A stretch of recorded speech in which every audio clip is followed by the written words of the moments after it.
Plasma की basic चीज अगर हम बोले तो प्लाज्मा का कलर क्या होता है बच्चों? कलर क्या होता है? प्लाज्मा का कलर क्या होता है?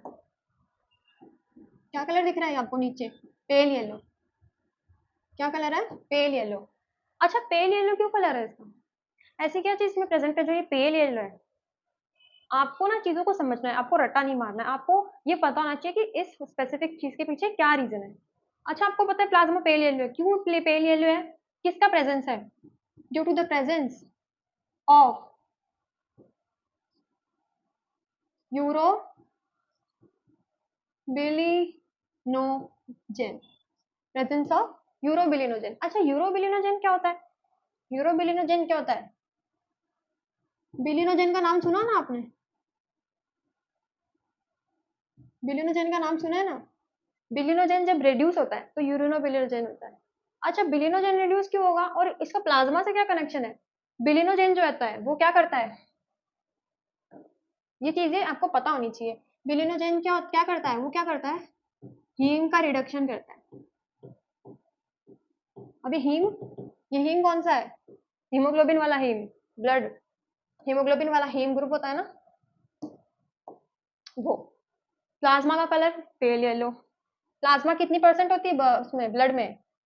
अभी देखा ना हमने, 55% होती है। देखा ना हमने, 55% होती है। अब प्लाज्मा की डिटेल की बात करते हैं। प्लाज्मा की डिटेल में बात करते हैं। ये एक बार मत देखो, इसमें आप कंफ्यूज हो जाओगे। प्लाज्मा, प्लाज्मा में एक तो होगा आपका 92% ऑफ वाटर। 92% of water. बचा क्या? 90 to 90% ये ले गया तो 8 to 9% क्या बचे? कंपाउंड्स बचे अलग। अब ये कंपाउंड्स जो है, ये कंपाउंड्स जो है ना, ये कंपाउंड्स आपके हो सकते हैं ऑर्गेनिक भी हो और इनऑर्गेनिक भी हो। ऑर्गेनिक भी हो और इनऑर्गेनिक भी हो। अब ऑर्गेनिक की बात करें ना, तो इसमें से मैक्सिमम मैक्सिमम 7-8% भी ऑर्गेनिक प्रोटीन्स ही होती है। ऑर्गेनिक प्रोटीन्स होती है। और ये इनऑर्गेनिक, ये हो जाते हैं हमारे आयंस। जैसे जैसे हमारा सोडियम, पोटेशियम, क्लोरीन और हमारा कार्बोनेट वाला हाइड्रोजन कार्बोनेट, ये सारे आयंस इसमें प्रेजेंट होते हैं।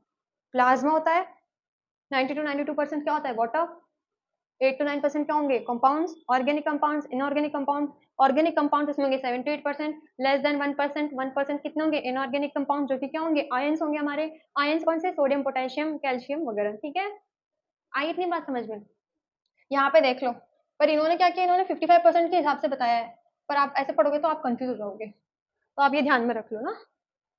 ठीक है, प्लाज्मा हमने पढ़ लिया 90 to 92% तो वाटर होते हैं, और फिर बचा कुछ परसेंट क्या होता है? Organic proteins. अब ऑर्गेनिक प्रोटीन्स कौन से होते हैं? ऑर्गेनिक प्रोटीन्स कौन से होते हैं?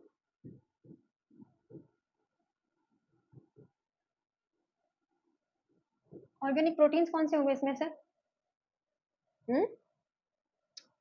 ऑर्गेनिक प्रोटीन्स कौन से होंगे बच्चों? 4 तरीके के प्रोटीन्स होते हैं। 4 तरीके के प्रोटीन्स होंगे, ठीक है। पहला आपका हो जाएगा, जो आपके लिए इजी होगा ना, शुरू उसी से करते हैं हम, ठीक है। एल्ब्यूमिन। फिर आएगा आपका ग्लोब्यूलिन, ठीक है। फिर आएगा आपका प्रोथ्रोम्बिन। ऐसे 3 ही बोलते हैं, क्योंकि ये जो 2 होते हैं ना, ये नेग्लिजिबल अमाउंट में होते हैं, मगर इंपॉर्टेंट होते हैं, तो आपको ये पता होने चाहिए। और एक हमारा हो जाएगा फाइब्रिनोजन।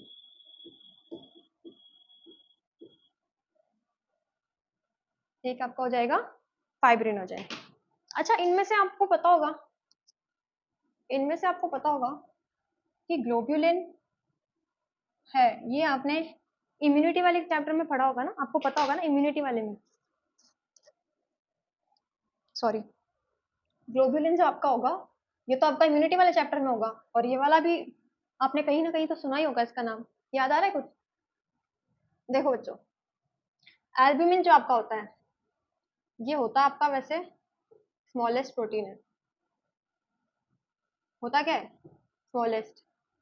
मगर ये सबसे ज्यादा अमाउंट में प्रेजेंट होता है। ये प्रेजेंट होता है आपका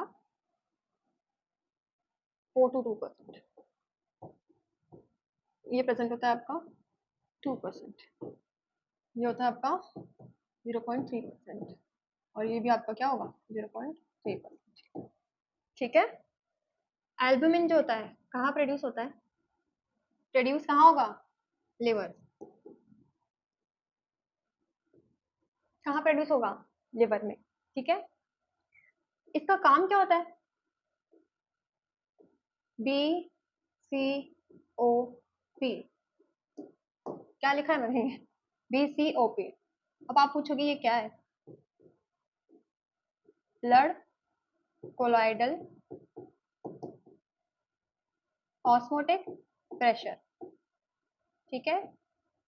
blood colloidal osmotic pressure. Albumin का काम क्या होता है कि वाटर का जो बैलेंस है ना ब्लड वेसल में, वाटर के बैलेंस को मेंटेन करना। Blood colloidal osmotic pressure, blood की कोलाइडल प्रॉपर्टी का ऑस्मोटिक प्रेशर मेंटेन करना। कोलाइड्स अपने पढ़े हैं ना, तो आपको ये पता होगा ना कि कोलाइड्स के लिए वो वाटर का बैलेंस मेंटेन करता है। जैसे ऑस्मोटिक प्रेशर कहाँ ज्यादा है कहाँ कम, उस हिसाब से एल्ब्यूमिन बैलेंस करता है पूरे ब्लड वेसल में। BCOP ये टर्म आपको याद रखना है। ये है blood colloidal osmotic pressure. Globulin की बात करें तो ग्लोबुलिन बड़ा है तो हमें अलग से समझाऊंगी मैं आपको। प्रोथ्रोम्बिन क्या होता है? प्रोथ्रोम्बिन पढ़ा होगा ना आपने, ये कहाँ हेल्प करता है? ब्लड क्लॉटिंग में। और फाइब्रिनोजेन, फाइब्रिनोजेन ये भी हेल्प करता है कहाँ? ब्लड क्लॉटिंग में। दोनों के दोनों ब्लड क्लॉटिंग में हेल्प करते हैं। कहाँ सिंथेसाइज होंगे फिर ये? कहाँ सिंथेसाइज होंगे अगर ये ब्लड क्लॉटिंग में हेल्प कर रहे हैं? तो लिवर में तो होंगे ही, साथ में कहाँ होंगे? Lymphoid organ. ठीक है। लिम्फोइड ऑर्गन्स ब्लड क्लॉटिंग में हेल्प करते हैं। ये बाद में एक्टिव हो जाता है ना प्रोथ्रोम्बिन थ्रोम्बिन में। ठीक है। अब बात करते हैं ग्लोबुलिन की। ठीक है। अब बात करते हैं, यहाँ लिख देती हूँ ग्लोबुलिन। ग्लोबुलिन जो होता है वो 4 तरीके का होता है। ठीक है। अल्फा,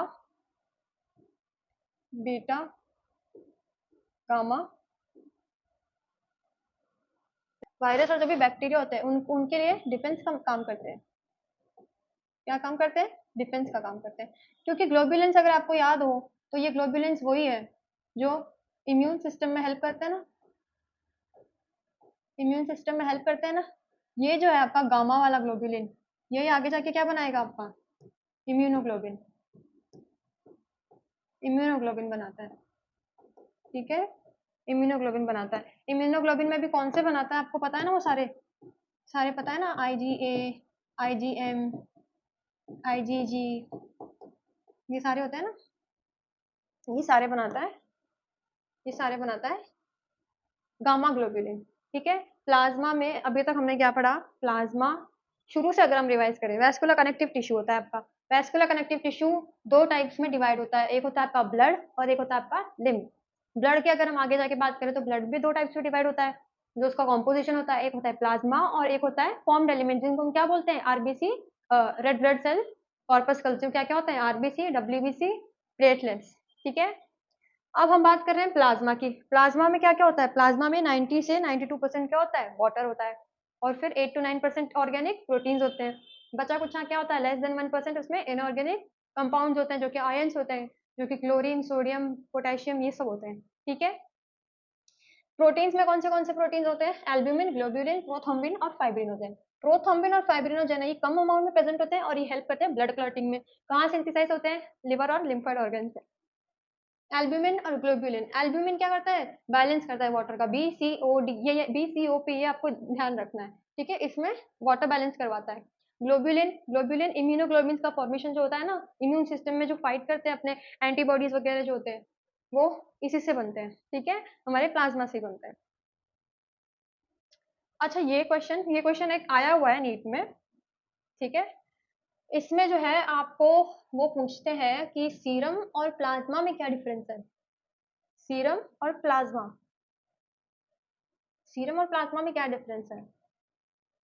सीरम जो होता है, नॉर्मल भाषा में समझो, सीरम जो होता है वो उसमें जो है वो कोगुलेशन प्रॉपर्टी नहीं होती, क्योंकि वो ऑलरेडी उन सबसे डिप्राइव्ड होता है, ठीक है। डिप्राइव्ड होता है, डिप्राइव्ड का मतलब उसमें ये चीजें नहीं होती है। प्लाज्मा में अभी हमने पढ़ा, प्लाज्मा में अभी हमने क्या पढ़ा बच्चों, अभी हमने क्या पढ़ा, प्लाज्मा में दो कौन से फैक्टर्स जो ब्लड क्लॉटिंग में हेल्प करते हैं, प्रोथ्रोम्बिन और फाइब्रिनोजेन। प्रोथ्रोम्बिन और फाइब्रिनोजेन, इसमें भी सबसे इंपॉर्टेंट कौन सा है, फाइब्रिनोजेन। सबसे इंपॉर्टेंट कौन सा है, फाइब्रिनोजेन। तो प्लाज्मा जो है उसमें फाइब्रिनोजेन है, मतलब उसमें क्या होगी, उसमें क्या होगी, उसमें ब्लड क्लॉटिंग होगी। जब प्लाज्मा को रखोगे तो उसमें ब्लड क्लॉटिंग होगी ना, एंटी कोएगुलेटेड है ये, मतलब कोएगुलेटिंग फैक्टर्स इसमें से नहीं निकाले हुए हैं, मतलब ये कोएगुलेट होगा, ठीक है। और ये सीरम जो होता है ये लिक्विड पार्ट ऑफ ब्लड होता है आफ्टर कोएगुलेशन। आफ्टर कोएगुलेशन का मतलब, आफ्टर कोएगुलेशन का मतलब कि इसमें से क्लॉटिंग फैक्टर्स रिमूव कर दिए गए हैं, क्लॉटिंग फैक्टर्स निकलने के बाद जो बचता है उसको हम सीरम बोलते हैं।